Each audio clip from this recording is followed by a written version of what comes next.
Salut et bienvenue dans cette vidéo. Ici c'est Simplice et aujourd'hui on va parler exactement des comptes d'épargne dans des banques normales.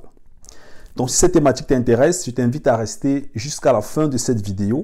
Et je vais te montrer en fait comment est-ce que tu peux garder ton argent de telle manière que ça te rapporte plus de 50, 100% et même 1000% si tu veux. Alors dans cette chaîne YouTube, j'aide des débutants à faire leur premier pas dans le secteur boursier, dans le trading. Donc si cette thématique t'intéresse, tu es exactement à la bonne place. Abonne-toi et active la cloche pour ne plus manquer mes prochaines vidéos. Alors, ce que tu dois comprendre en fait, c'est que quand nous naissons en Afrique, quand nous grandissons, combien de fois est-ce que nous avons déjà eu à traiter les thématiques financières avec nos parents, avec nos oncles, avec nos tantes, avec nos amis? Si tu es sérieux, tu vas te rendre compte que, en général, la plupart des gens n'ont jamais eu à aborder ces sujets avec les membres de leur famille. Alors, aujourd'hui, donc, tu arrives en Europe et tu ouvres un compte bancaire dans une banque. En Allemagne, ce sera par exemple la Sparkasse, la Deutsche Bank ou bien la Commerzbank. En France, ça peut être BNP Paribas, peu importe. Quand tu mets 1000 € dans une banque, ces 1000 € te rapportent quel taux d'intérêt à la fin d'année? Est-ce que si tu mets tes 1000 € dans une banque, ces 1000 € vont te donner 1200 €, 1300 €, 1400 €, 1500 €? Est-ce que si tu épargnes 10 000 € dans une banque, est-ce que ces 10 000 € vont te donner 10 200 €, 11 000, 12 000 €? Je connais beaucoup de personnes qui se sont mariées avec les banques normales. Des gens qui jurent par leur banque. Pourtant, ces banques-là ne leur donnent pas un certain bon taux d'intérêt. Alors, de nos jours, que tu sois en Afrique, que tu sois en Europe, que tu sois en Asie, que tu sois... peu importe ton continent, tu peux épargner n'importe où dans le monde entier et gagner même jusqu'à 1000%. Ça veut dire que l'argent que tu vas gagner, tu auras une performance de 1000%. Alors, et je me suis rendu compte que la plupart des personnes, quand on parle souvent d'argent, ils n'adorent pas ce sujet.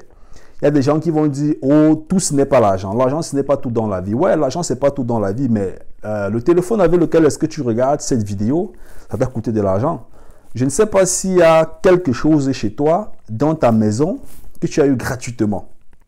Dernièrement, je causais avec ma fille, on était en train de parler justement d'un de ses jouets, et j'attirais son attention sur le fait où tout autour de nous tourne à 99% autour de l'argent. Et elle s'est mise à rire parce qu'on a compté tout ce qu'il y avait à la maison, et elle s'est rendue compte que voilà, tout ça, on a eu besoin d'argent pour acheter cela.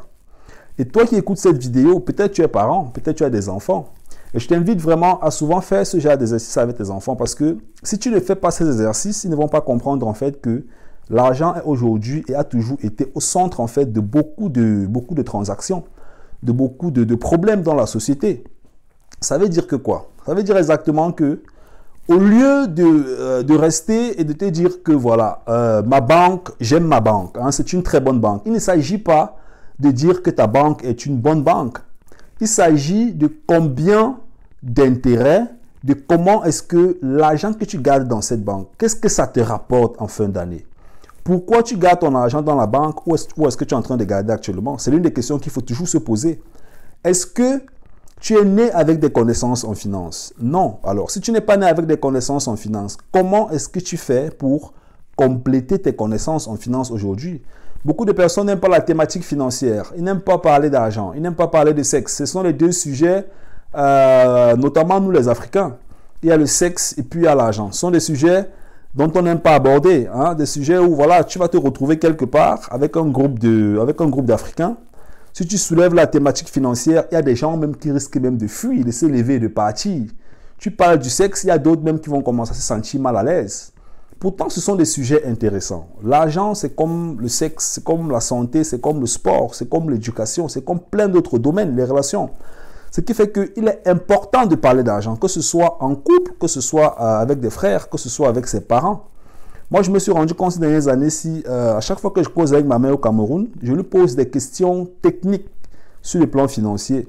C'est pour comprendre en fait comment est-ce que ma mère réfléchit sur le plan financier, pour comprendre en fait aussi jusqu'à quel niveau est-ce qu'elle a impacté indirectement et inconsciemment mon comportement financier dans la vie. Et si tu fais cet exercice avec tes parents, tu vas te rendre compte que la plupart des parents ne comprennent pas réellement comment l'argent fonctionne. Je ne suis pas en train de dire que les parents ont mal éduqué les enfants. Non, là n'est pas le débat. Mais tu vas te rendre compte que ces parents ne comprennent pas comment l'argent fonctionne. Ces parents ne savent pas qu'on peut mettre de l'argent quelque part, ça devient 20%, 30%, 200, 300%, 500, 1000%. Ces parents ne savent pas ça. Et ce sont ces parents qui nous ont éduqués. Donc, c'est la raison pour laquelle, toi, aujourd'hui, toi qui écoutes cette vidéo, tu dois aller vers l'information. Tu dois te former. Tu dois chercher à savoir où est-ce que tu peux mettre ton argent aujourd'hui pour que ton argent puisse te rapporter, bien sûr, des très, très bons taux d'intérêt.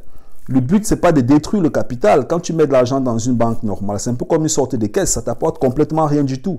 Alors moi, je t'invite aujourd'hui à comprendre exactement comment est-ce que l'investissement en bourse fonctionne. Tu n'es pas obligé de devenir trader. Tu peux simplement faire des programmes d'épargne. Et à travers ces programmes d'épargne, là maintenant, tu vas battre des performances de 12%, de 15%, de 30% et même de 50%, 100% par an. Ça veut dire que tes 1000 euros vont devenir 2000 euros en fin d'année. C'est possible, ça existe. Dans une session de coaching, je montre cela à beaucoup de personnes. Je leur montre comment est-ce qu'ils peuvent épargner leur argent et qu'en fin d'année, cet argent devienne 50%, devienne même 100%. C'est possible, tout ça c'est réalisable. Il faut que tu puisses comprendre où est-ce que tu le fais et comment est-ce que tu le fais de la manière la moins risquée possible. Nous sommes aujourd'hui, avec Internet, nous sommes connectés à presque tout le monde entier. Ça veut dire que tu peux investir en Afrique du Sud, tu peux investir au Rwanda, tu peux investir en Inde, tu peux investir en Chine, tu peux investir en Amérique et sans courir de très gros risques. Il n'est pas question de te dire que voilà, mon argent va disparaître, mon argent va fuir. Non, ton argent ne va pas fuir, ton argent ne va pas disparaître. Tu as le contrôle sur ton argent, tu as le contrôle sur tes investissements et tu profites simplement de l'évolution économique des marchés.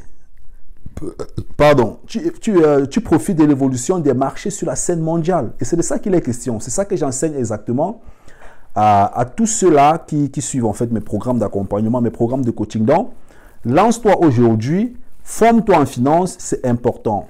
Comme tu t'es formé à l'université pour devenir ce que tu es aujourd'hui, c'est la même manière que tu peux prendre 3 mois, 5 mois. Tu te formes aussi en finance pour bien sûr faire de ton épargne quelque chose de profitable, quelque chose de juteux. Voilà, donc je suis arrivé à la fin de cette vidéo. Si elle t'a plu, tu n'hésites pas, tu t'abonnes, tu actives la cloche et partage la vidéo maximum. C'était Ophogus, on est ensemble. Bye bye.